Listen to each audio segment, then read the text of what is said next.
What's going on, everybody? Glad to see everybody here for the show today. Sorry, I took a 2 week unscheduled leave of absence. A couple weeks ago, I did end up going to Nashville, Tennessee. I had a big convention that I went to, STX 2024. It happens every 2 years. So I was so busy getting prepared for that. I forgot to tell everybody I wasn't going to be around that Saturday. I was actually on a plane. And then the following week, I just went straight to work and I had a ton of work stacked up waiting for me. It's crazy. So I was like, I got home and I was like, shoot, I still got a show to do. And I passed out. So that's my bad. But I'm glad to see that everybody's here. We got a very, very good showing out of 10 people. Thank you very much for showing up. Looks like everybody's coming in from Facebook. We are streaming out on, I'm sorry, everybody's coming in here from YouTube. I do have a Facebook feed out there, but nobody has showed up from Facebook. Boo hoo. Oh well. My main traffic is here on YouTube. It just makes it easier. So let's see who we got going through. Already talking. Sam Rocks. Hey, you're new to the channel. I haven't seen you on at all. Thank you for showing up today. Pretty cool that you're doing this video. Yeah, been meaning to get around to it. Everyone's been asking me about scanners lately, so I figured it was time to just break this nonsense down. You got the blue driver. Yeah, we're going to talk about the blue driver. Okay, Aaron Rodriguez. Would these scanners be the best? Will be the best all manufacturers or specifically Subaru? We're going to talk about both situations. Both situations, because you bring up a good point. There are some scanners that just work better for specific platforms. Clarence, he's a member. Okay, I'm going to find out why you haven't gotten your door prize yet. So I will follow up with you on that one. I do remember sitting that out at the end of the show. I try to get those orders out at the end of the show before I go to bed because I will forget. So I'll find out what happened with that and get the tracking on it. Oh, you guessed one of my engines. Good job. I got to change those engines up. They've been there a few shows now, so I got to get some new ones out there. You're the only one that's actually tried to take a guess at it. Good job. Sergio, glad to see you, sir. How are those screwdrivers doing? M. Leisure? Hope I said that right. Excellent subject. Yes, talking about scan tools is always an excellent exception. Paul P. Bro, I haven't seen you in a while. Great to see you. Thanks for showing up. So things at work have been very good this week. I had a lot of good work on my plate to do. A couple of warranty BS jobs, but that's just what you get in this trade now. Is you get some warranty BS. Next week, I will be pulling out an H6 engine out of a 2012 Outback. Got to do a teardown on it and strip it down to the block and reseal everything up. And I'm going to be using this really cheap Chinese subframe bushing puller installer kit. I'm going to see how well that does because I got to do some subframe bushings. And I was really curious to see if this Chinese knockoff version of the Mueller Krups tool will do a good job. Mueller Krups makes a fantastic subframe bushing puller set. It runs about $500-600, and the markup on the Cornwell truck is not that bad. Only about $150. That tool, buying it off the Cornwell truck, is worth it because Cornwell will warranty out the spindles, the cups, and the dies. More about that later when I talk about it in another video, so stay tuned for that. Now, if you buy it on the Amazon store, you break it, you just order a replacement part. That's how Mueller's going to handle it. But if you pay the small 10% markup on the Cornwell truck, if you strip the threads on one of those spindles, they're going to help you out and get you a replacement. A lot of the tools that I'm going to be talking about today, I do personally own them. I've been using them for a great long time. I will say that I do have an affiliation with a lot of these companies. They do send me these tools either at a steep discount or for free to demonstrate. And after the show, I'm going to update the comments because what we say here in the feed, you can't see it after the show unless you specifically watch the video. So in the post comments, I'm going to be putting Amazon affiliate links to all these tools. And some of these tools are actually going to have an additional coupon code that you can add to that at checkout. So I work with these companies so I can get you the best possible deal on these tools. Uh, if I make anything off of these tools, I'm making like $1, guys. So I'm really just in it for the free tools. Okay. I like playing around with all these scanners and trying to find out which one's the best one, which one fits the best need for the best technician, the best mechanic, because we're all at different skill levels. We all have different purposes in the garage, and not everybody needs a multi-thousand-dollar scanner. You'd be surprised what you can get away with now for just $100. And with as powerful as our smartphones are getting, I mean, they're selling the VCI, which is that device that plugs into the OBD2 port. You can just buy that and it's tethering to your phone and you're using your phone as the OBD2 scanner. I can't believe what we can do today with these scanners that we couldn't do 5, 6 years ago. Unbelievable. Full bidirectional support, full mode support. Okay, we're not just like, because there's different modes of operation. You know, you got mode 1 through mode 8. Mm. Sorry. You got So now these very, very cost-effective tools, they're doing what a $2,000 tool 5, 6 years ago is doing today for about 200, $300. It's unbelievable how far the manufacturing and the technology has come along. This is good stuff here. So with that, let me go ahead and get my screen share up going here. And I'm just going to go ahead and share my screen.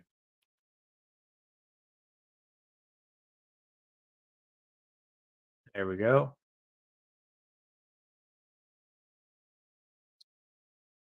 Hey, no problem. Welcome. How's that job over at Hyundai going? All right. So, first one here on the docket. And when we talk about these, we're going to go in order of lowest lowest tier, lowest cost, all the way up to the extravagant one. So, if you've been eyeballing these $1,000 scanners, we'll get to them at the end. And I want to explain why some of these lower tier ones, how you can still get a lot of bang for your buck out of them, because it really comes down to what information you really need out of this tool.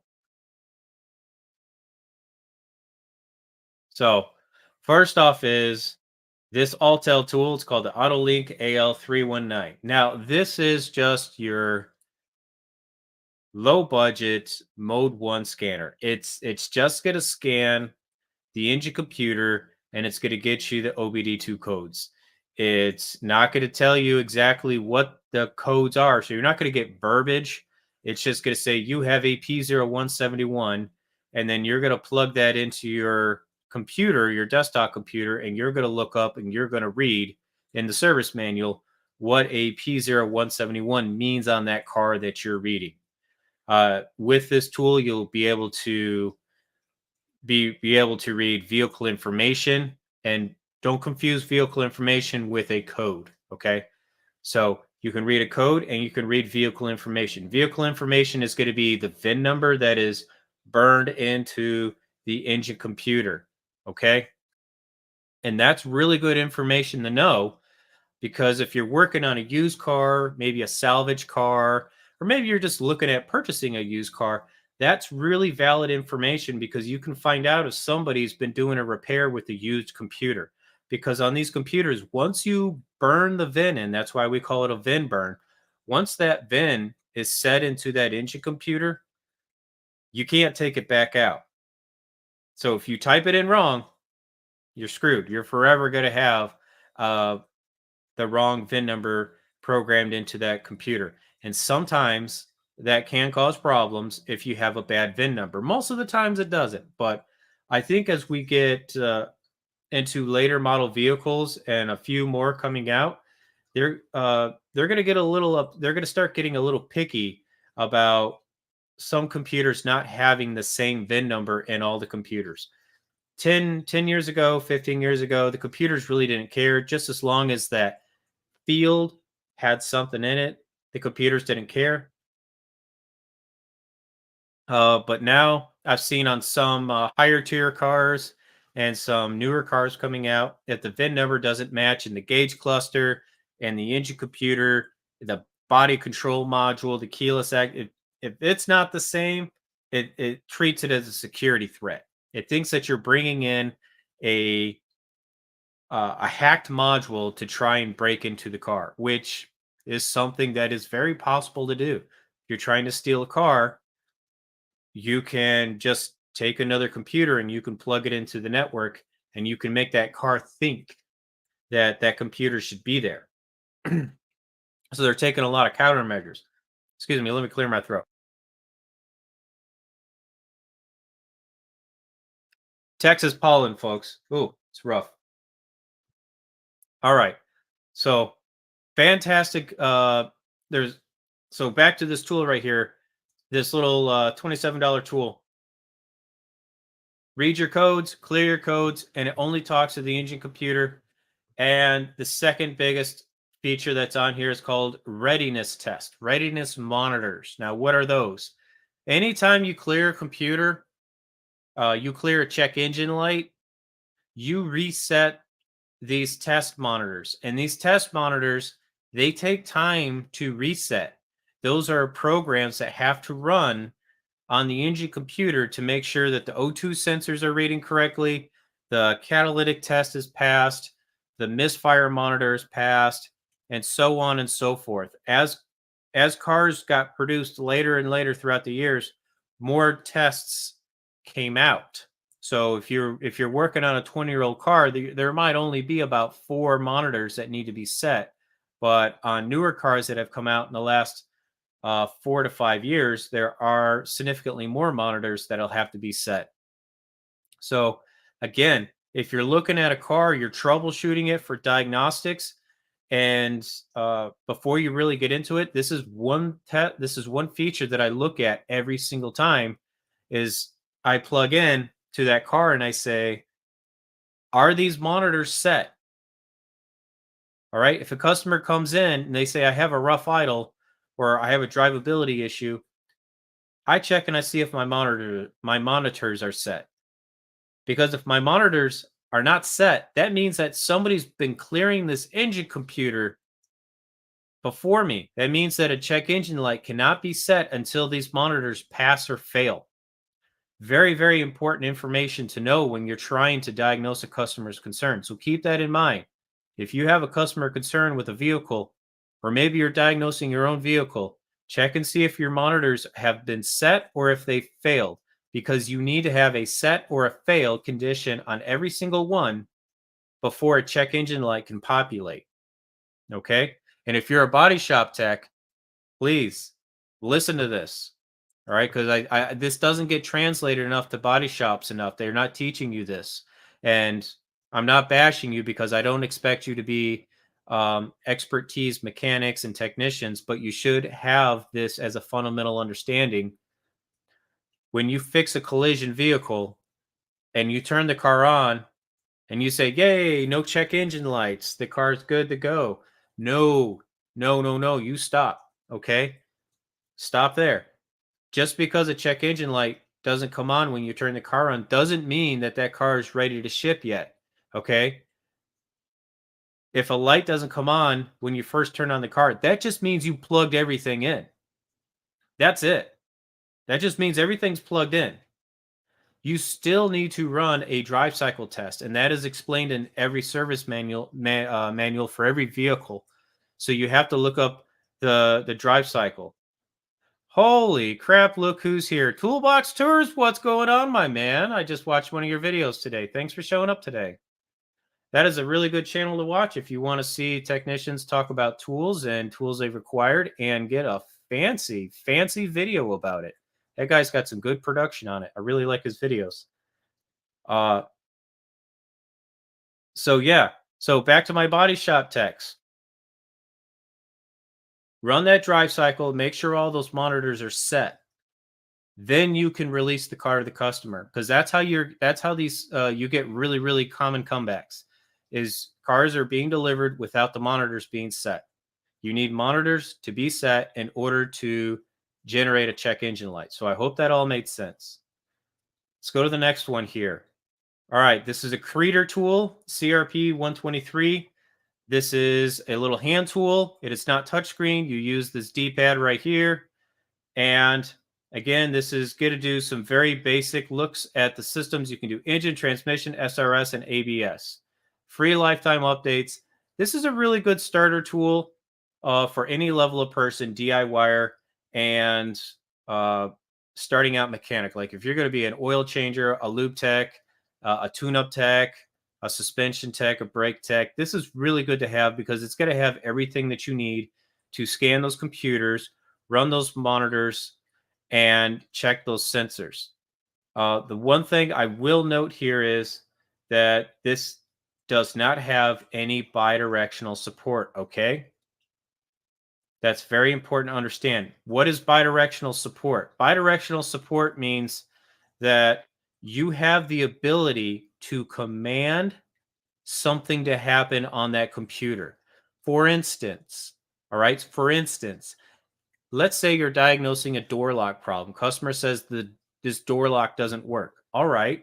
It could be the lock, it could be the switch, it could be the harness, it could be a computer. You don't know.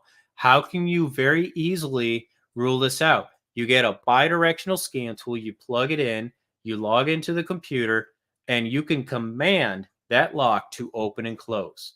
By doing that, you know the computer's good, you know the wiring's good, you know the actuator's good, and now you need to look at a switch. You can do that in 30 seconds. That's the advantage to having one of these tools readily available. You can cut down that extensive diagnostics. I did all of that without taking a door panel off, without looking at a wiring diagram, without paying a subscription fee to a manufacturer. You could do so much with a bidirectional scan tool. And I believe that's our, nope, we got one more generic one to go through. Okay. This is one of my favorite ones. And then we're going to get into bidirectional tools. Okay. I promise. So we got one coming up. Yes. Okay. This is a tool that I use every single day. And I love this Autel tool. This is the 539B. Specifically, look for that B when you get it. Okay. I will always recommend the B. There's one called the AL539 and it doesn't have a B. What does that B stand for? Stands for battery test. You can do a battery test and you can do a voltage drop test on the battery through the OBD2 port. Pretty cool. Now, this one also comes with a couple of extra features on it. All right. Yes, you can check your engine computer, your transmission computer. You can do your monitor tests. We talk about all of that. It comes with an additional battery test support, which is pretty cool. I would prefer to have an independent battery tester. All right. But you just need to do an express test. And when I say express test, that is a test with a percentage of error up to 10%. All right. Take that with a grain of salt. Because if you have a very intermittent issue with a customer, you're going to want to use a very advanced battery tester that's probably going to cost you about $500 to $1,000. We're not going to talk about battery testers, but I do want to clarify that these low budget battery testers that are under about $100, they're just express testers. Okay. They do give you a good result, but if you're trying to find an intermittent problem, you should really be using something high end like a Medtronic's GR8 at a minimum. Okay. I'm putting together something just about battery testers, but I need some more samples of low budget testers to compare to my high end testers. I have too many high end testers and I don't have enough low end testers. So I don't think it's fair to start talking about them yet.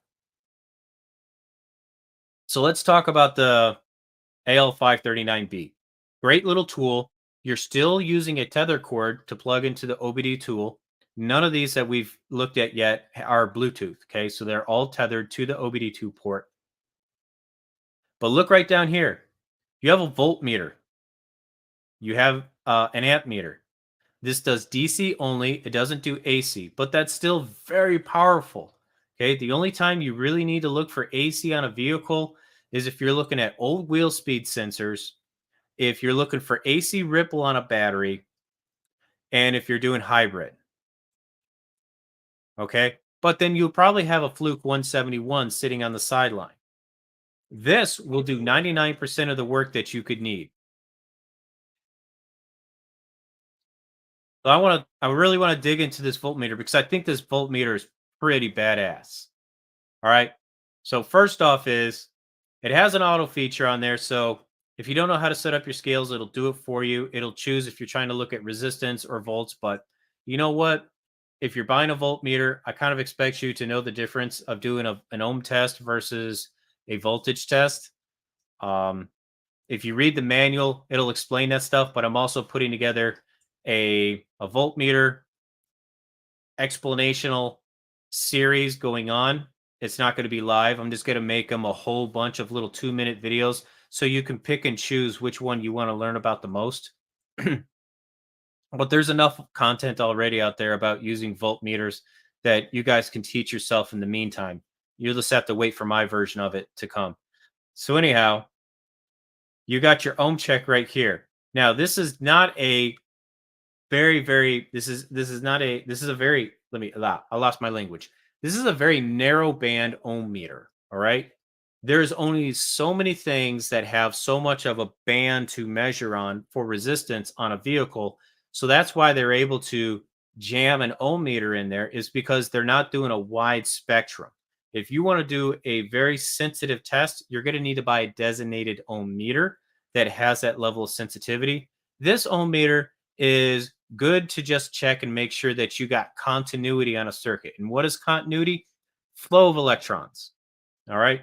You know, you're pinning, you're going to a terminal plug on an engine computer, and you just want to make sure that that terminal has ground on it. So you put your probe on the ground, you put your probe on the chassis ground. It goes beep, 1 ohm. You're like, good enough. Okay. That's what you're getting out of this ohm meter. You're getting good enough. And 99% of the time when you're doing resistance checks, that's all you need. Now, if you're going to be doing bench checks on um, fuel injectors, mass airflow sensors, stuff that has a very, very specific ohm reading, oxygen sensors, I wouldn't use this. This is mainly good for making sure that you have continuity for grounds, and that's it. But that is still very powerful. So don't disregard it. Still very powerful. I use it all the time when I'm checking circuits and sensors. I just want to see if I have power and ground. That is 90% of the problems that are with sensor circuits is they're missing power, they're missing ground. Okay? Because if it's not that, it's probably a harness or a computer or the green crusty somewhere. You can do diode checks. And what do we have in there? We got a 20 amp internal fuse that you can use for parasitic draw. Very, very cool. And the one thing that I do want to show right here is it does have a graphing meter that updates very, very fast. Okay. That graphing meter can look at the duty cycle of a solenoid. So you can get your back probes in there and you can back probe a solenoid, like an oil control solenoid, and you can see what duty cycle it's on. So if you have a bidirectional scan tool, all right, which we're going to talk about next. If you have a bidirectional scan tool and you want to test the circuit for a solenoid and make sure that it can cycle on and off correctly, you can actually command it to the different rates of duty cycle. Okay. You can say go 50%, go 60%, or maybe just shut off altogether. and you can see it right there on that screen. That's pretty badass. Now, you're not going to be able to look at computer networks. All right. You need an oscilloscope for that. But you can do 99% of the good work that you need to do with this tool. I love it a lot, but it only looks at engine computers, transmission computers. Uh, but that's 90% of the work that I do. This thing sits in my top drawer. I grab it at least once a day, if not 5 times a day, especially when I'm doing some vehicle services like cleaning throttle bodies, doing top engine cleaners. Okay, because when I run those cleaners through the engines, I'm actually plugging this tool in and I'm monitoring my fuel trims, and I want to make sure that I'm not maxing out my fuel trims, and then I want to do a post drive on the vehicle. And again, I'm going to watch my fuel trims and I'm going to make sure that they return to a good state. Because a lot of times when mechanics and technicians do these top engine cleaners, they just send the car right back to the customer and they're like, customer can go drive the car. No, use the mechanic, use the technician. You should go drive the car for at least a mile, go blow all that out of the engine and make sure that a code doesn't set, because that does happen. People do the top engine cleaners and they run really rich, and the O2 sensors get a little bit fouled out, and use the mechanic want to assure that that's not going to happen. So we got to do a drive sequence we call drive it like you stole it. Just got to get on it, blow it all out. Just don't it. You will not get rid of that top engine cleaner if you just let that car sit there and idle. You got to blow that stuff out. So love this tool. If you buy any of these tools, that's a good one to buy, especially if you're going to be doing some voltage measurements. You will love it. All right, bidirectional tool. This is the cheapest one you can get out there. It's always on sale on the marketplace. On the Amazon store, 59.99. Okay, it's going to come with 2 years worth of updates, and then after that, it costs like $50 a year to update it. But that's when you just give the thing away and you buy another one with 2 free years of update. I really don't know why they do it like that. I've asked them many times and they don't have good answers. I was like, man, guys, if you like do like $5 a month or 25 bucks a year, you might get some subscribers out of it. But right now, I'm just gonna give this thing away to a rookie tech and say, have fun. And I'm just gonna buy me another one. But this is a fantastic one. It's a full bidirectional tool. You can do read codes, you can reset codes. I already said bidirectional support. Oh, and you can do special functions. Special functions. What are special functions? Okay. That's like if you have to put a vehicle into brake maintenance modes. A lot of these vehicles now have electronic parking brakes on the rear calipers, and you can't just get a screwdriver in there and pry that piston back anymore. You can break something. You can't take a pair of pliers and twist it in like we did 10 years ago. You got to use the computer and tell the computer, I'm going to do brakes. I need you to pull that servo back so I don't break it. So this is a fantastic tool. It fits in your pocket. It's about the size of a pack of Marlboro cigarettes. Um, if you do invest in this one, I do recommend getting like a lanyard and gluing it to it, because you will leave this in a car. You're going to lose at least one of these. Okay. You're going to lose at least one. Then you're going to put a lanyard on it and you'll never lose it again. But this is super powerful. Now, along with also reading the codes, is it'll allow you to actually start doing some minor data logs. Okay, so you'll be able to actually pick some parameter IDs that you want to see. We call those PIDs. So you can log into the engine computer and you can say, well, I want to look at my short term and my long term field trim on a test drive. Okay, so you bring those two up, and then you can choose to just look at the numerical value, and that'll update really fast, or you can choose to graph them out. And this is all on your cell phone, or you can do it on an iPad. Okay. It'll also allow you to record it. which is pretty cool.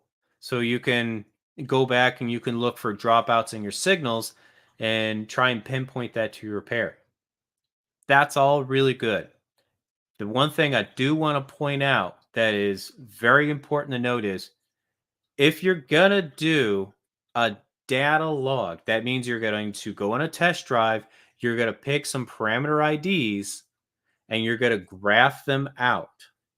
What you need to know is this is very, very slow at doing that. Very slow as in it updates pretty slow. Okay. You might get about 10 updates a second. And that's okay for some parameter IDs, and that's not okay for other parameter IDs. Some parameter IDs that is okay for would be like engine speed, your RPMs, your wheel speed sensors. That's okay. Oxygen sensor? No. Oil control solenoid? No. Phasers? No. So keep that in mind. This has a limitation to how far you can push it, but for what it does in the service bay, bang for your buck all the way. 60 bucks well spent. You will not regret it. Even if you buy this and use it once, it paid for itself.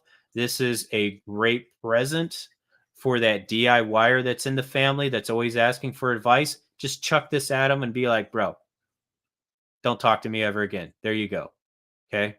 This is very great for anybody who's getting into the mechanical field or anybody who's just mechanically curious. Have fun. You're not going to lose anything by investing in this. Okay, that's enough said. Next one is the Blue Driver. The Blue Driver, $100. Same thing. It's using iOS and Android. It does everything else that the last tool did. Why I like this one a little bit better is that they have a better support network. So if you have a troubleshooting issue with your device, the phone app, you're actually going to be able to get some human beings to talk to. I don't get a lot of human beings on the phone whenever I try to talk to people from TopDon, Freeder, um, Think Diag, or any of these other Chinese companies. This one is a little bit more US based, Canada based. So if you want to spend a little bit extra coin, go for this one. You won't regret it. The tool does come with a activation code and you need to keep that, okay? Because if you ever trade up your phone and you need to resync this, it's going to need that activation code again. But the Blue Driver, I like it a lot. And another cool thing about the Blue Driver is the Blue Driver has an open Bluetooth signal, so you can use it with other third-party software. Okay, so there's some software out there that you can use for your phone, and it'll set up like a separate gauge cluster for some engine parameters that you want to monitor while you're out hot rodding and you're out with the boys and you're like, hey, look at my boost. I got it on my phone. You can sync it up with Blue Driver. So if you're using those features too, recommend Blue Driver. So Blue Driver and this top down one, very similar, just not in price. Think Diag 2, we're going up a little bit more, 159. Okay. This one and the top down one, all same features here. This one has a different interface on your phone, runs a little bit smoother, and it can talk to a higher level of computer networks. Okay. This is when we're going to start getting into some new late model vehicles that have like Ethernet on them now. So this little pocket scanner that talks to your cell phones and your tablets, this is what you will want. So if you're working at a dealership and you're working on brand new vehicles and you want to do some work support like brake maintenance mode, you'll want to get this one instead.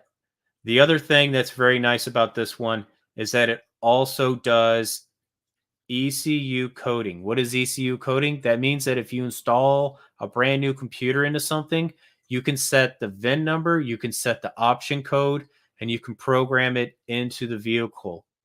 Very, very powerful. The other components that I just listed, the blue driver and this top down, they do not do coding. Okay.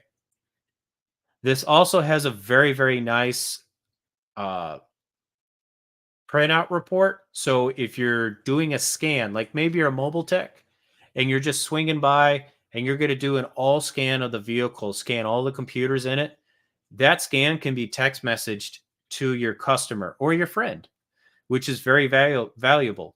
If you're working with a mobile mechanic, somebody that just comes to your service fleet and looks at your vehicles, or maybe somebody that just comes to your house and routinely works on your vehicle, this is a really good tool to have because now you can scan your car, you can do an all scan, and you can send it to your mobile tech and say, "Hey, this is what I got. Set up an appointment, get over here and fix it."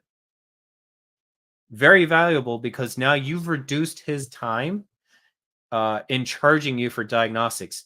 That mechanic already has a mental mindset of what he's going to be doing when he shows up at your place. Maybe now he knows he needs to bring an extra tool so he can get the repair done faster. We're going to stop right quick and we're going to give a shout out Fluffy Mexican Mechanic dropping $10. Thank you so much for dropping that off. I got a habit of pulling mine off the DLC as soon as I exit the app. That is right. And that's a very important thing to talk about too is these little pocket scanners. That's I call them that because they fit in your pocket.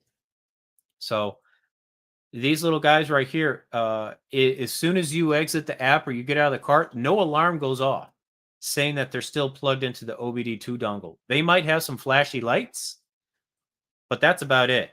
They'll be forever stuck under the dash until the car comes back to your service bay. Now, this Think Diag 2, it does have at least a 16-inch tether on it. So at least this will be laying on the floorboard and it makes it a little bit harder to walk away from. Like you'll probably kick it once or twice before you forget it. But these other ones, yeah, you'll forever lose them in a customer's car if you're using this at a shop. So keep that in mind. Put a lanyard on it. Okay, now we're going to get up to these tablet ones. We're not doing any more cell phone pairing here. Okay, this is a Topdon RD Diag 900 Lite. This thing plagued YouTube commercials left and right. Topdon just flooded the market with these things, and it's a good tool. Okay, it's doing everything that this guy does. What do we see? The same thing right here in this photo. We see that same dongle. It's the same dongle, but now it's talking to a tablet.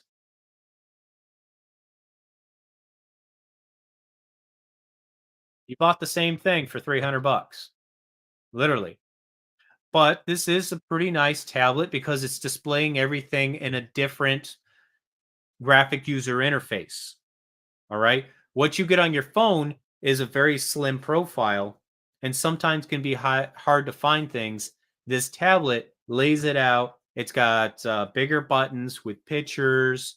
So there is an advantage to the tablet. Okay. I'm not shutting this down 100%, but I'm just pointing out it it's still using that same OBD2 dongle right there.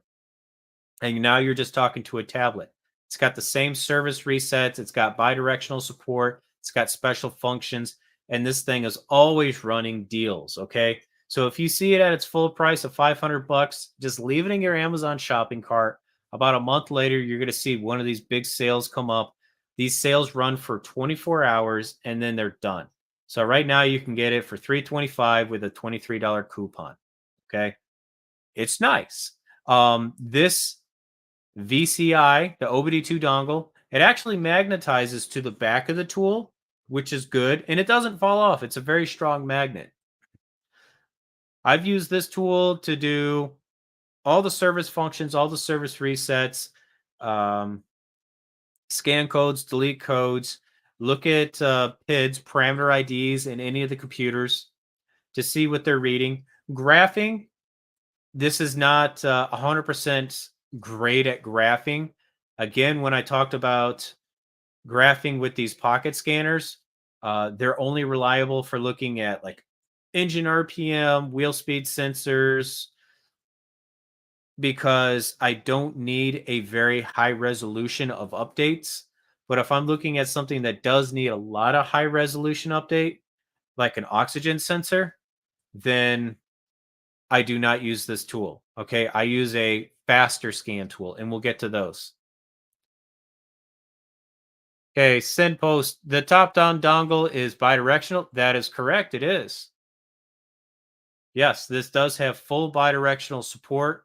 I've used this tool to do transmission relearns, throttle body relearns, parking brake relearns, all the basic relearns that you would need if you did a basic service.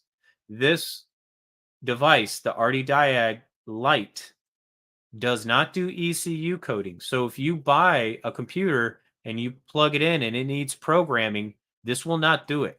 Okay. You need to buy the non-light version of this. And you'll see that a lot with some of these tools. You'll see a tool that says Pro, and then you'll see an identical one that says Light. The big difference is that module programming feature. So if you're not doing module replacement, then you can go with a light version. But if you are going to be doing some module replacement, you will need the Pro version. Now, all these tools that I am listing, they are coming out with 2 years of free updates. And then after that, they sell you an update for like $100 a year. But generally, you're probably going to want a new tool. So you'll just hand this down to somebody and you'll buy a new tool and you'll get a brand new tool with 2 years of more updates. That's how it works. It's a throwaway scanner. Okay. This is the newest kid on the block that came out in the last 12 months, AutoFix, OTO Fix. This is a shell company of Autel. They are running Autel software and they're running it on cheap tablets. They are very, very thin, like iPhone thin. They don't feel delicate. The screens are made out of a high temper glass. I didn't have any problems with scratching. I didn't have any problems with the tablets running really slow. But I just want to point out that it's just a side company of Autel to make Autel clones in coordination with Autel. Autel made them. Okay. They're just trying to sell Autel stuff to a different market of people. All right. Because Autel is associated now with tool trucks and mechanics and big money.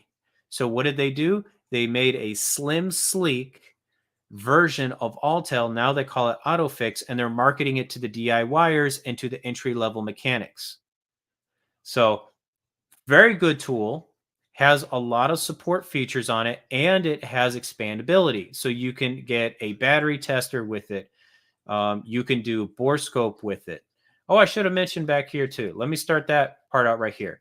This top down right here, it runs on Android 6.0. No, 7. No, this is running on Android 11. Sorry, I got that mixed up. It's running on Android 11, which means that if you are somebody who's familiar with Android tablets, their applications are called APK files. And you can go out on the internet and you can get the actual APK file and you can put it on a jump drive. You can stick it in here and you do what's called side load. You can sideload the app and then you can run that app. What this tool will not do is get on the Google Play Store. It is not Google Play Store compatible. Google locked that stuff down years ago. And the way they locked it down is these tablets have to come from a vetted factory with a specific security chipset in it. And I have tried to hack these things. They cannot be hacked. They cannot be rooted. It's not worth it. You will crash the living snot out of this thing trying to install the Google Play Store. Don't do it. You're going to have to sideload apps. And there's not a lot of apps that you're going to need anyways. But one of the ones that I did sideload was a Borescope software because the top of this tool does have a USB-A port. It has a USB-C port, has an HDMI out port. So I was able to run some pretty interesting side apps on there. For a borescope, I ran another one for a waveform generator. Okay. So this has a microphone output, and I would plug it into a car stereo, and I would make all the speakers vibrate at a certain frequency because I was looking for door panel rattles. Pretty cool. So I was able to get a lot of expandability out of this if you get creative. So that's a plus for this top down RD Diag is it was very expandable in what I could do with it. I had a pleasure working with it, and the next technician that using it, he's having a blast too. Now, this AutoFix, super slim, it only has USB-C on it. It's USB-C rechargeable, and it has one USB communication port. If you want to use USB-A, you have to get a USB-C to USB-A adapter. And as you can see in this picture, there is one that comes in the box, okay? But this thing is kind of like trying to look like the new RoboCop, RoboCop 80s. This is this is 80s RoboCop, big, bulky, very, very, can take a hit.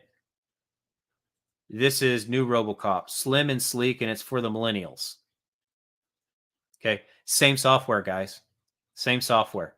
If you're not picking up on it already, all these Chinese scan tools, they're coming from the same people. They're running the same software. Topdon, AutoFix, Autel, Think Diag, Think Car. They're the same people. They're just reskinning the tool, and they're creating competition with each other to drive the market. That's what they do. They're smart. All right. And it's not a new concept. It's I used to work in a mall. Okay. And malls were these big acre-sized buildings that we had in the 80s and the 90s, where they had JC Penney's and Sears. Okay. And in between these huge conglomerate buildings were these indoor walking strips with a bunch of smaller stores. Did you know that the big buildings on the end, like Sears and Dillard's, they own all the little tiny stores inside the mall? And they're creating the sales inside those little stores. So when you park your car and you walk through Sears and you see the markup on Levi's 501, you go, man, $50 a pair of jeans? Let me walk down to this other store inside the strip mall that also has Levi's 501 and see how much. Oh, they're $10 cheaper. Sears did that. Okay, they did that because they want you to walk by everything and maybe impulse buy something. And that's the same thing that's going on with these scan tools now. They've ramped up the production. They got different people coming them out. So far, a lot of this stuff, same hardware. All right, now I'm just showing one of the pro versions of this top-down tool. All right, this one is going to get you into the ECU coding. We're now in the $600 range. Again, if you're not going to be doing computer module replacement, you don't need to spend the extra coin. Go get one of these other tools that I talked about, okay? The launch, this is one that I've been playing with the most lately. I've been very comfortable with using this one. This is the CRP 919 XBT with Bluetooth. They've been pushing hard on their marketing with this one, but I've been enjoying it a little bit more than Top On. I like the data logging of it better. Okay. So if you're somebody who does a lot of data logging, you're going to enjoy the experience with the launch because they've changed the graphic user interface better because now you can combine these data PIDs and you can look at them individually on the fly. You just click one button, you can flip flop. That's pretty cool. And if you're already set up for a data log and you want to just take one PID offline, You can do that with a click of a button. There's a little arrow right here that sits on the side marker. You click on that and you can toggle a parameter ID on and off. Why would you want to do that?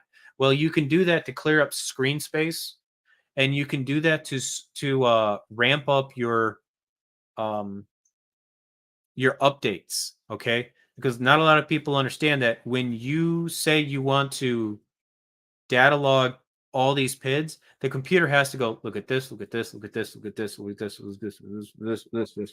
Okay, so the more you have, the slower the update process is. So that's why I always try to narrow it down to 6 to 10, like 10 at the most.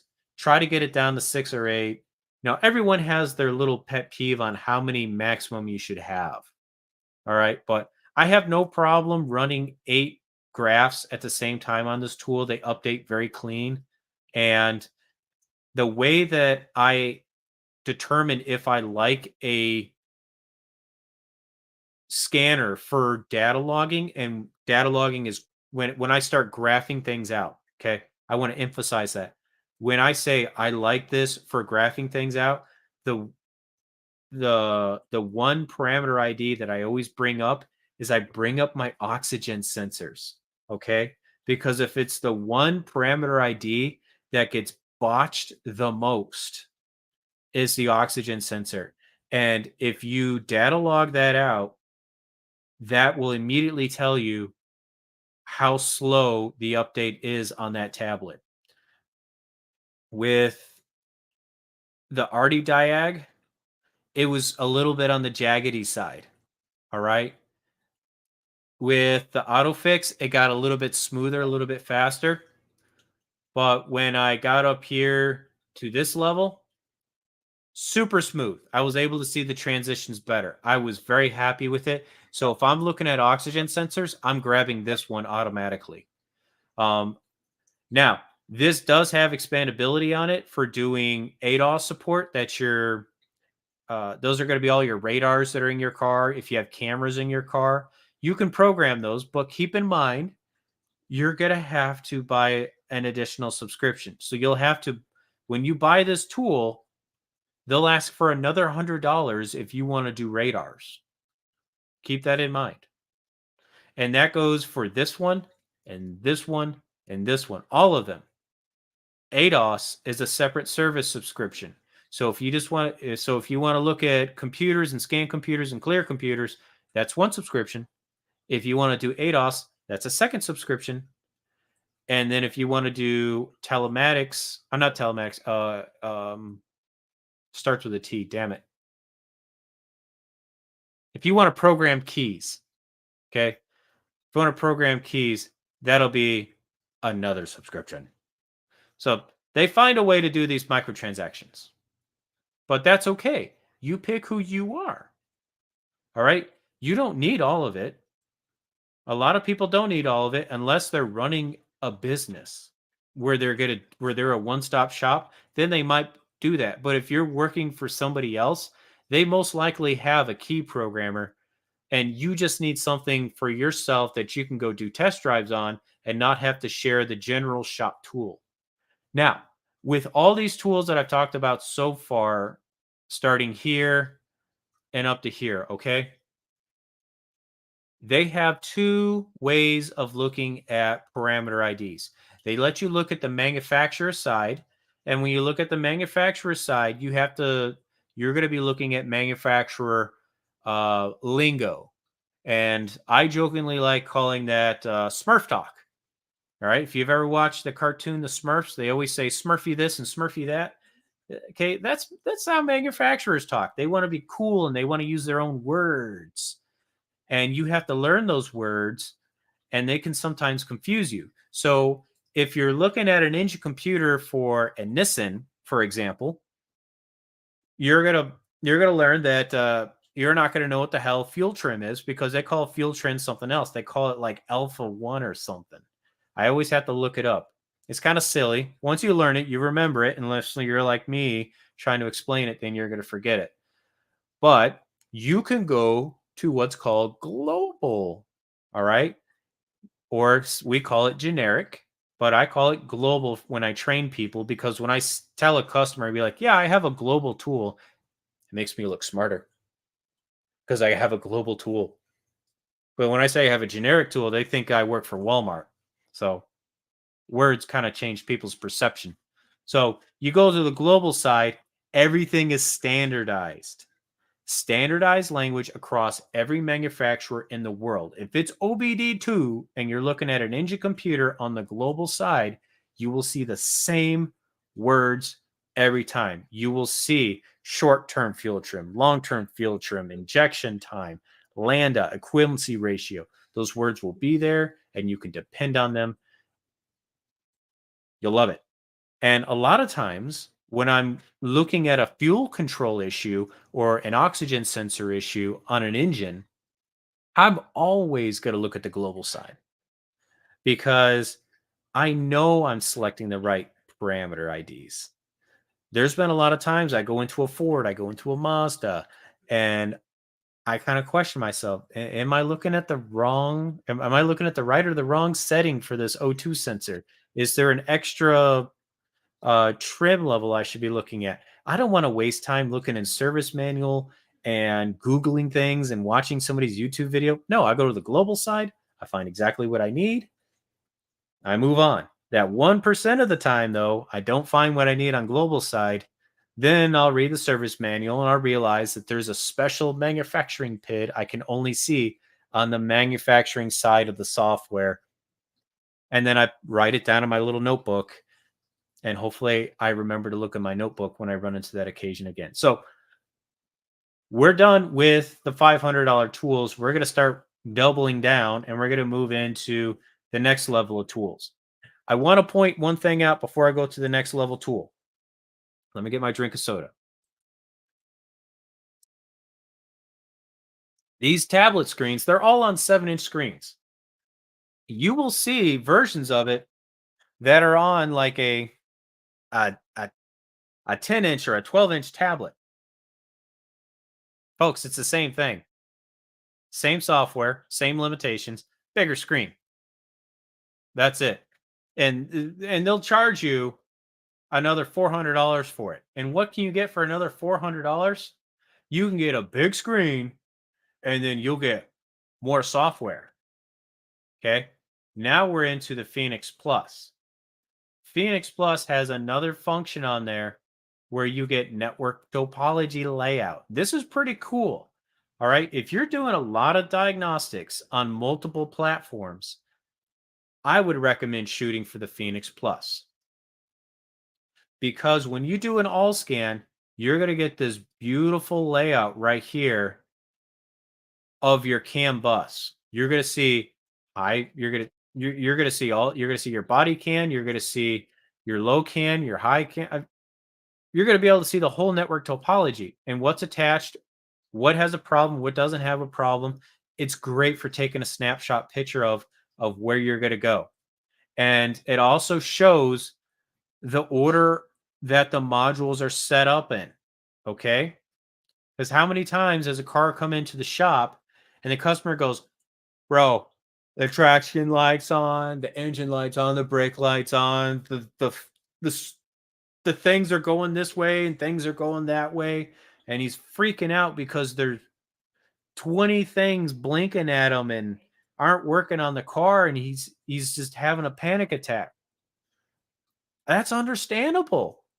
10 years ago, you had a problem with a car, you only get one light on. Maybe you had a little tiny message that said, "Go to the garage and get me scanned." Now we got all these blinking warning lights. Why is that happening? Well, it's the way that the computer networks and the way that these computer modules are getting lined up. Okay. If the one most forward ahead of another one goes down, it takes everything out below it with it. Does that make sense? So here's an example of what can happen now. And this also is software driven too. Software driven.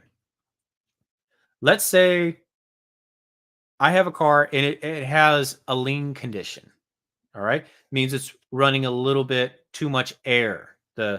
and it threw a code for a lean condition. Well, the engine computer is programmed by the engineers to inhibit you from using cruise control. Why? Because cruise control relies on a functioning engine with no problems. It doesn't want you to hurt the car any further. So it disables it. The only way the cheapest way, this is how I'm going to say it, the cheapest way you can inhibit that feature is by just turning off the computer. And when the computer turns off, the trash control light comes on. It's cheap. It's cheap to do it that way, but it scares the living piss out of customers. But now you know and you can pass that along. That's why trash control light comes on when you set a check engine light. If you have other parameters, if you have other accessories on a vehicle that rely on a stable working engine, for instance, let's talk about Subaru. Subaru has that fancy eyesight system they talk about, which helps you detect vehicles in front of you so you can cruise behind them without having to brake and stop. It just keeps the pacing correctly. Well, that eyesight system will turn off if the engine light comes on for any reason. It can be an emissions problem, it can be a misfire, it can be a lean condition, it could be anything. The eyesight's told, "Hey, if the engine light's on, I don't work. I'm on strike until everything is safe." It does it for your safety and it does it for the safety of the engine and the vehicle. And a lot of other systems are programmed that way. So if you get a lot of lights that come on your car, it's because the ECU sent out an SOS to everything else and said, "I'm not doing my job today, so don't rely on me to do your job." And they said, "Okay, cool. We'll take 5. You let me know when you're good." There it is. Fluffy told me the Nissan Logic. They call them alphas. Yes. I took a Nissan class a little while ago and they were talking about alphas and I was like, "I'm kind of a beta guy. I don't understand what you're talking about." And that was a bad joke and they didn't get it. All right, we can double down again. So now we've gone from $500 tools to $1,000 tools. And this is a pretty slick tool, guys. So if you catch it on a good Black Friday deal, anything hovering around $1,000 is a good deal on this tool. Now we're at the launch. Significantly more because it has significant more features. You're going to still get all the features of that topped on with that fancy scan process. You're going to get all that bidirectional support. You're also going to be getting a troubleshooter with this. So if you have a code, it's going to have built-in software that can give you like a guided component test on it. Um, do you need that as a mechanic or a technician? Well, that just depends on how much time you want to spend in service data. That can be valuable if you're on many makes and models of many different years. So, if you're trying, for instance, if you have a car that has an exhaust gas recirculator problem and you're doing bidirectional support on it and you say, "Okay, it's opening and closing. Now I want to look and see what the voltage is." And that EGR has 8 pins on it. You're like, "Well, which one's voltage? I don't want to stick the wrong pin." That troubleshooter, you can just pull it up and it'll give you the pin layout like that. To people that are doing a lot of cars back to back to back, time is money to them. So that is a valuable feature. If you're not doing a lot of cars in one day and you have the time to sit down at a computer, then you don't need that feature. Okay. So I don't shame people for going for it. I have a tool that can do that and I do appreciate it because when I do work on used cars, I don't want to fumble through service data and other manufacturer wiring diagrams. I just want to know what the plug is, what those pins do, and move on with life. This will also have availability to hook up an oscilloscope too. So this tablet here does have an operating system on it that does support a tablet. So you're buying a faster processor, and it's a lot more rugged It's pretty sleek. But if you don't need a troubleshooter and you don't need an oscilloscope assist on it, then you don't need to go spending this much money. I honestly think that up to about this point right here, $1,000, that'll probably be 80% of the mechanics in the world will stop at this tool. Okay. I would say to do a review of where we're at in this, I think everybody should have one of these because everyone needs a voltmeter and everyone needs a global scanner. This is good. This you will not lose having one of these. Investing in one of these or one of these for bidirectional support is another win, okay? Because if you're a service mechanic, if you're doing brakes, you're doing tune-ups, if you're putting on struts, you all these cars have service modes and they have service relearns and you need something that can do that and this is the cheapest way you can do it. Now you're doing diagnostics, okay? This now you've moved up to like the level B status and now you have to do customer concerns with maybe a customer has a concern with no check engine light. All right. Now you got to start thinking about how this car actually works. You don't have that code there to help you out. So you need to start looking at parameter IDs. You're going to have to move up to something like this that allow you to see some parameter IDs very clearly. I would ideally just say jump into this guy and call it one and done because I do believe that because this tool here is the same as this one and this one because they're so close. You'll grow out of it and you really should just upgrade to the Pro series of that RD Diag or just jump into this 919 series. Okay. This will take you very far. This will take you so far. Only when you start doing module replacement and start learning about CAN bus waveforms should you make the next leap and go into this guy. Okay. Because you're going to want a bigger screen. You're going to want to see this topology layout. All right.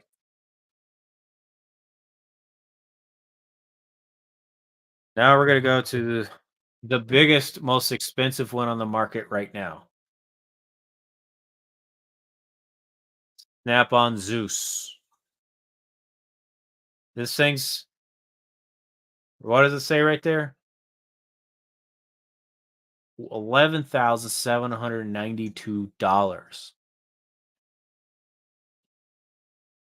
I don't think this is the one scan tool that people love hating on the most, but I do believe it is the most misunderstood. And there really should be a damn graphic up about this tool. What's up, Snap On? Give me a graphic. Let me see a graphic.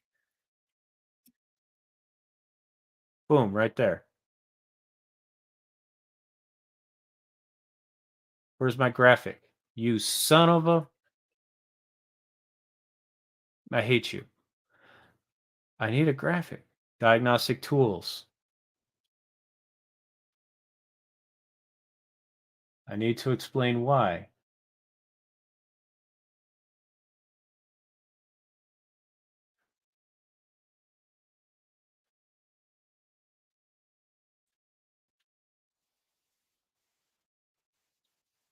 Yeah, that guy don't work on cars. All right, so let's stop right there at that graphic. So Snap-on has a top tier tool called the Zeus. And the Zeus is a one and done tool, guys. Okay. This, if somebody owns a Zeus, I would assume. Now, let me backtrack my story. The Zeus is designed around a shop. It is designed around a shop that does bumper to bumper work. That means they do everything minus body work, but they do everything. They do services, they do bolt-ons, they do diagnostics, they do programming. Okay. That's what this tool is designed to do. This tool also emulates manufacturer scan tools the best on the market. There is not a third party scan tool that can emulate a manufacturer scan tool better than Snap-on? Snap-on is paying premium dollars to work with the manufacturers to get the next best thing. Obviously, owning a manufacturer tool is the best. Okay. Now, in order to maintain the best of the best, you do have to pay $100 monthly subscription for this tool. That's $1,200 a month. So, do you need one? Most likely not. If your customer base is 5 and 6 year old cars, then you do not need to have this tool. But if you're working on latest model vehicles, maybe a lot of trade in vehicles that are only a couple years old, yeah, I would strongly encourage having one of these. Okay. It does pay for itself very, very well. And it does require training on how to utilize it. Okay. Snap on goes above and beyond everybody else out there on the scan tool market because they host a Tuesday webinar for 30 minutes every week. They are so diligent at doing it and they show you how to use this tool. Everything from the oscilloscope, the voltmeter, the ohm meter, the guided component tester, to scanning cars, using bidirectional support. It's amazing. Now, do I own one of these? Yes, I do. And do I use it? Yes, I do. I like it. I even use it on my own brand of cars. Okay. I work on Subarus 90% of the time and I will break this thing out and use it. Why? Why wouldn't I use the dealership tool? Well, because this guy has some special software in it sometimes that helps me out. Let's say I get a car that comes in and it's just completely whacked out and I can't pinpoint a path on how to diagnose my customer's concern right out the gate. Um, a great example of one that I did a video on was a 2023 Subaru Forester, and it had a code for running lean to rich. It wasn't a 171 or a 172. There was another code that said it was ping ponging between those two codes. And those are tricky to figure out, guys. Okay. Because that can be something as simple as a spark plug. That can be a flaking out O2 sensor. That can be an engine control module. That could be um, a lobe on a camshaft. It can get pretty weird. It really can. Maybe it has something wrong with the intake manifold. There are a lot of tests that have to be done and a lot of test driving that would have to be done to figure it out. So I plug that code into Subaru's website and I say, I have this code. Is there any bulletins on it? No bulletins. And we even have special newsletters that we get too. No newsletter mentioned it. Okay. Snap on. What you got? I plug it in. It has a little AI guy that hangs out in the cloud and it goes, hey, that code, well, we've pulled down all the repairs that were vetted by Subaru, and we discovered that this one component is getting replaced. And by the way, we found a newsletter about it. Here you go. It was the roller for the high pressure fuel pump on the intake camshaft. Why that didn't populate on my regular search using my manufacturer equipment, I don't know. But Subaru pointed it out.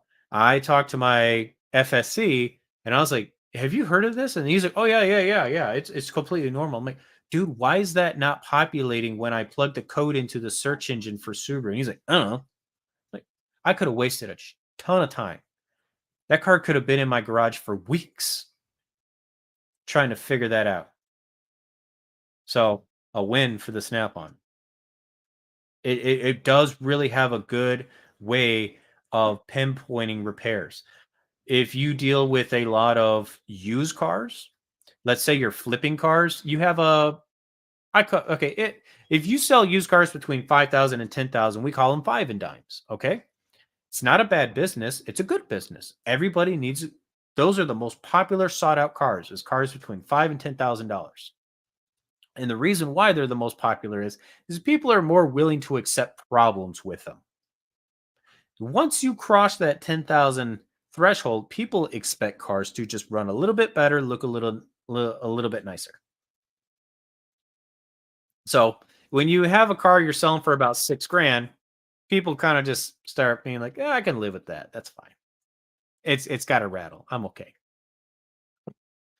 So you plug this guy into all these cars you're buying from auction.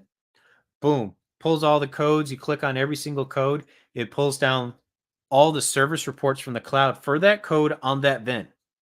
And it says, at this mileage interval, this code is, or this part is getting replaced.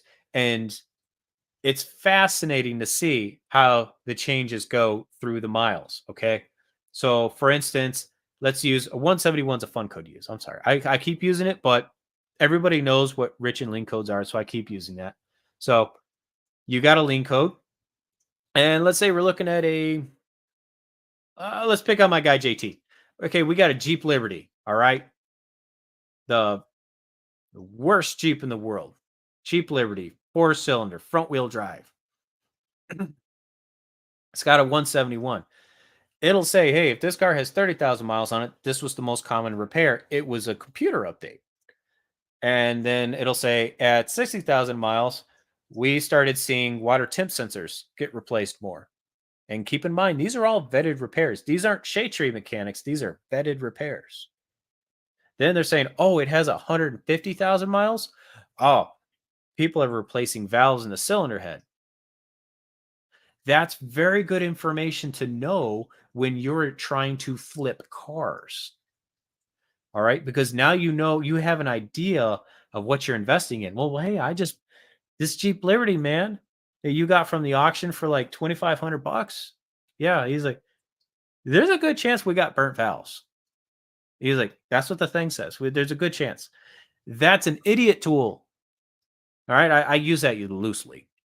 Okay. Because I use it, I'm calling myself an idiot, but I know what I did there. But I don't mind having an idiot tool, right? Because I'm busy. I'm doing a lot of things at the same time. And sometimes just having something think for me, that's a good way to use AI. And that's what it's doing. It's using AI to kind of mansplain things for you and say, bro, you're going to spend a lot of money fixing this car potentially.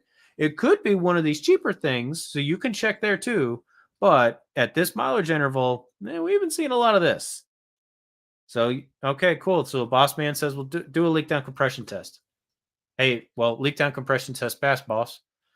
Cool. All right, we'll check those other things. Hey, guess what? It was a water temp sensor. Yay. But look, how fast did you diagnose it? No Google searches, no YouTube videos. It's all condensed right there on the tablet for the technician. That's the way of doing it. And if you do have to run a test, you pull up that code and it says you need to run this specific test. Let's say you want to test a water temp sensor. Boss man, I don't know how to test water temp sensors. I didn't go to school for this. Nobody ever trained me, man. He's like, I just know how to change oil. Bro, run the test. It's got pictures. The test leads are color coded and the test ports are color coded. You put the red skittle and the red port, right? They made it that way to train people to get used to doing things. So it's fun to smack on this tool, but when you actually see somebody using it at its full potential, you kind of go, I want one because it's efficient. If you're bouncing from manufacturer to manufacturer, you're going from Land Rover to Mazda. It's so sweet. It's a sweet thing to have. So, do you need one as a personal technician in a shop that's already providing you dealer level tools? Hell no. If you're working on a lot of different platforms, maybe. Now, is there a cheaper version of this? Yes, there is. And it's called the Triton, and it is at a significantly different lower value. You can get a Triton for about $3,000 on sale. And I would actually just recommend everybody get a Triton. I love the Triton, but you do have to pay a heavier premium subscription. So if you don't need that premium tool, then you're going to be better off just going with one of these guys. But I do want to talk about Snap-on tools because they always come up. Do I need a Snap-on tool? And No, you don't. It just depends on how much support that you want. If you want, when you buy Snap on, you are getting a support network standing behind you. You might hate your tool truck driver, but your tool truck driver is not going to be your support network for this tool. No, this tool comes with an 800 number that you can call from 7 to 7. Okay. 7 a.m. to 7 p.m. And they're on two different time zones. Okay. So that they try and stay open for as much of America as possible. You will get through to somebody within about 10 minutes. And then you can talk about having a user problem. Maybe you're trying to data log something and it's not doing it right. They'll walk you through it over the phone. You cannot do that with any of these. You're on your own. You're stuck to Facebook groups. You're stuck to your next door neighbor. You're talking to your spouse trying to figure out how to use one of these. I do want to point that out. So you're getting a complete support network. And when you have a problem and you find out it's a legit problem, they go, "Oh shit, hey, can I remote into your?" They've done this to me, and I'll say, and I'll tell them like what I'm having a problem with. And they go like, "It shouldn't do that. Can I remote in and can I see it?" And then they see it and they take that information off my tool, and then about a month later, I'll see a patch comes out. That's how fast they're working because they know that they got to stand up and they got to back this tool up. But geez, Joe, that sounds great. I don't want to spend $12,000. You don't have to. There are workarounds all the time. Okay. One workaround is buying a toolbox. There is always a sale going on for the Triton or the Zeus, where if they say, if you're buying an Epic Series toolbox, we'll give you like 70% off.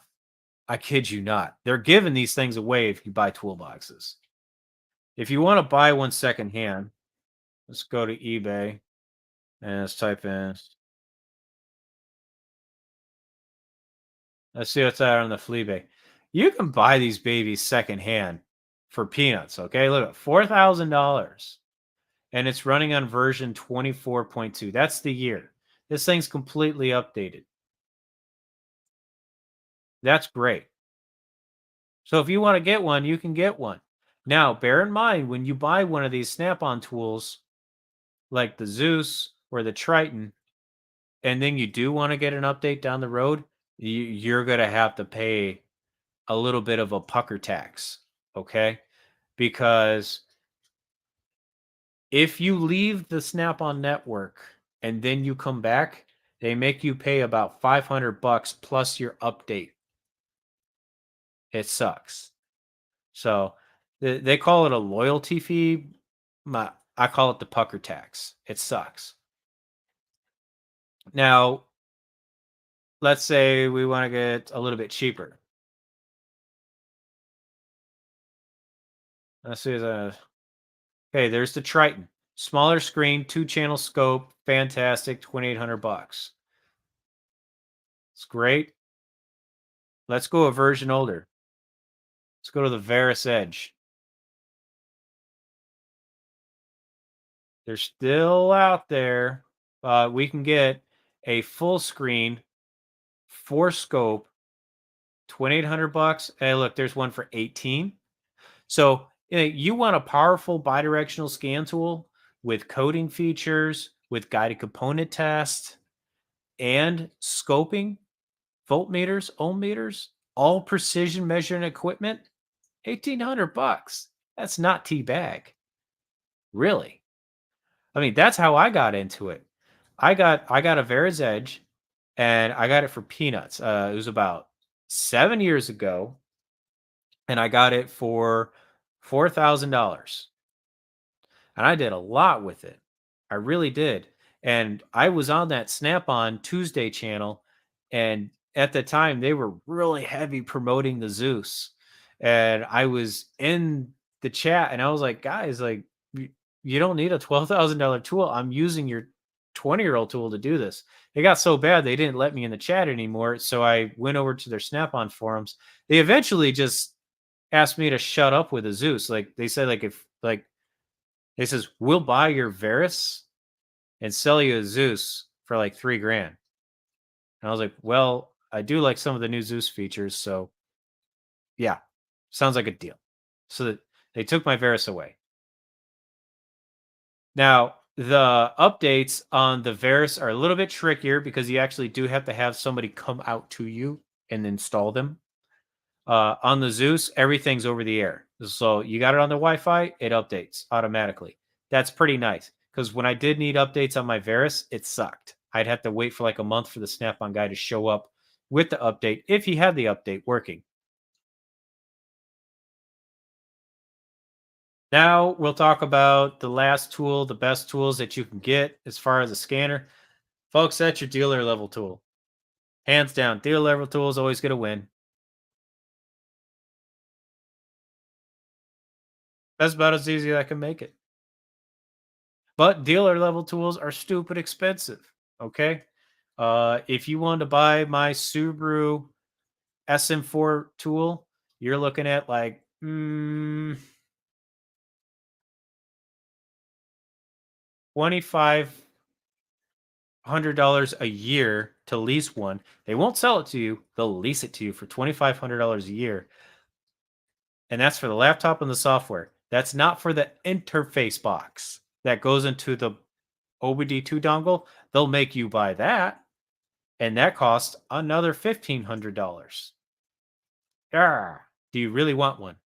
Some shops do.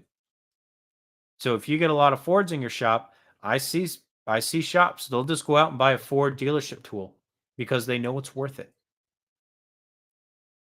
There's a lot of special functions that the dealership tool does very, very well. The Snap-on Zeus emulates them very, very well, but they kind of get hung up with the whole Facebook groups and the boys saying "hoop on, snap on." It's an overpriced tool. It's an overpriced tool if you just try and buy it a la carte. If you're buying it with other things, they'll practically give you one, guys. If you're buying an Epic Series toolbox, they will do everything in their power to just give you one. Why? Because they're making more money off the subscriptions than they are off the tool. They really are. They make a ton of money off of those monthly subscriptions. The other thing too is if you're going to buy one of these secondhand, ask for the serial number and call it in to make sure it's still not on somebody's account. Meaning this person could be the actual owner of it.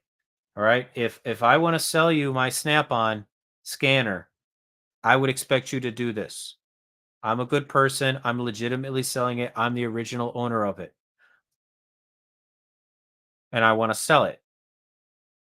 Now, I'm going to sell it for my own reasons, and you're going to buy it for your own reasons. But here's the one reason you need to understand why you need to know this one reason. And that is if I still owe money on that tool, you cannot own it. If I bought that tool through the Snap on Credit program, it is still owned by the Snap on program until they are paid in full. And that tool cannot be transferred to your name and you cannot get updates on it. You are fucked. That's why you need to ask for that serial number to vet it. And you might have to explain it to that person, be like, hey, I just need that number to make sure that I can transfer it in my name. That's it. I don't, we don't need to go down its stolen route. Don't think that. It's all about transferring your name. And that goes for buying like Matco toolboxes, Snap-on toolboxes. All right. A lot of those toolboxes, they come with lifetime warranty on rails. And if you buy one secondhand and it's still in somebody's name, that and that person still owes money on it, that box can technically be repoed from you. I've seen it happen. I've seen guys get toolboxes off the Facebook marketplace and then they go to the tool truck driver and say, "Hey, I need new slides for this box I got. It's got lifetime warranty on slides." And the driver's like, "Ah, fuck, whatever. All right, I'll get you slides. Even though you didn't buy that box from me, I'll get you slides because I'm a good guy." We do have a good Matco guy. And then he comes around and he goes, "Oh, bro, um, somebody else owns that box. They still own like 5 grand on it. I can't do anything about it." And now that Matco knows that it's here, they want me to repo it because it's on the Matco credit program and they want their money. That's a shitty day. It's funny to talk about now, but that guy was pooping bricks. Thankfully, he got his money back from the guy. Like he found that dude, he tracked him down because the Matco guy gave him some time. He's like, I'm gonna pretend that you weren't in the shop and I couldn't pass a message along, but you might want to find out who you bought this from and get your money back. So he got his money back. Ah, chat's been quiet. 14 people showed up today. Very, very good. Y'all had good conversations between each other. Cheap Liberty. Yes. Jeep Liberty, cheap Liberty. Yeah, those go together hand in hand. Yeah. They're throwaway cars, guys. They really are. And it really shows how much Chrysler really wanted to support that platform when like the year it came out, they discontinued the part number for the throttle body, which was the number one problem with that car was the throttle body. You can't get a throttle body for it. Not even through O'Reilly's. It's crazy. Those cars show up on the used car market and people go, "Oh yeah, it's a good deal on one." Don't get one. Oh, don't get one. And if you do see one working that doesn't have a throttle body code, it will throw one. And you also need to make sure that they didn't take the throttle body out of a what's the other four-cylinder Jeep that sucks? Can't think of it. But anyhow, there's another version of that little cutesy front-wheel drive, all-wheel drive Jeep, and it has a different pin configuration for the throttle body, but it bolts up the same. And what the people will do is they'll buy the pigtail for that throttle body and they'll wire it into the Liberty harness. It'll work for a little while, but eventually it won't work anymore because there's network wires that have to be twisted correctly on that engine harness. And when they do their little patch, they mess up the twists a little bit. And every once in a while, it still comes back. The Rogue. No, no, that's a Nissan. Dang it.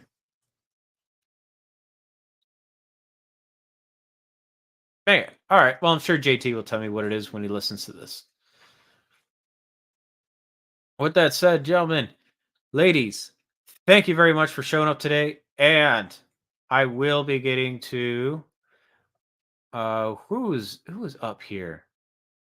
I gotta follow up with Clarence. Yes. All right. I'm gonna find out what happened to your tools. Last thing is we are doing our membership drive. Okay. Before you take off, doing our membership drive. I need 1,000 members. Okay. I'm asking for $1 a month, and $1 a month is going to get you into a drawing. And we do drawings during our live streams for our members if we have 10 members in the chat. That's my new rule. Sorry, guys. I had too many reoccurring members that would show up in live streams. So now I want 10 members in the chat in order to do the drawings. It might sound like I'm being a dick, but that means that the pool money that comes from the memberships, your dollar goes towards like a pool for tools. So today we only had 2 members show up. So that means that that money just goes to next week and it'll lead to a bigger prize if you catch my drift. But I want to do this regardless. If I hit 1,000 members, we're going to raffle off this. Okay. It's going to be a complete toolbox, tough box. Everything has pull-out drawers that are in their own individual tough boxes with lids, foam cutouts, all your sockets for tool checkout, metric, standard, screwdrivers, wrenches, super clean. This is a great toolkit for somebody who's tight on garage space, maybe lives in an apartment, okay? So now you can just take out the sled that you need to go do that one job on your car and you don't have to like take apart your whole toolbox. This this is a fantastic tool set with parts that are made from the greatest countries on the planet, okay? We have plastic tote boxes that are being made in Germany. We have casters that are being made by Finland. Right. Let me double check all that. It's actually right here. And I like that they tell you everything right there. Okay, there we go. The stacking drawers are made in Poland, and we got parts made in Germany. Okay, we got pliers and foam made in the United States, screwdrivers in the United States. The only thing that's coming out of Taiwan is going to be the wrenches, the ratchets, and the sockets. But they make good wrenches, ratchets, and sockets. I own them and I use them every day. I'm actually very, very impressed with the quality of their tools for the dollar that you get. But all the parts that you think would break on this thing, they went to the good people and they got them made. So you're going to get a high quality toolbox with quality tools that have lifetime warranty. And the warranty exchange on this is amazing. All they ask for is a picture. They don't want receipts, and they'll mail you a new tool. So that's it, folks. Thanks for showing up to the show. We're gonna cut her off at 9:45. Okay. Do y'all have any experience with OE VCI emulators like the VCXSC? No, you're gonna have to get into a Facebook group for that one. Uh, the I think the only emulator that I've used is the Bosch box, and that's using the shop foreman software. So you're looking at spending a $1,500 to start up in it. If you're trying to get some Ukrainian cloneware, you're gonna have to go to the Facebook groups for that one. Thank you so much. And folks, before you leave, if you leave the thumbs up, that'll be great. And when I sign off, I'm going to make sure that I put all these associate links in the comment outside the video so you can reference it later. Okay. Have a wonderful day. Thanks for showing up. And I will see you next week. Hi, Miss Kitty.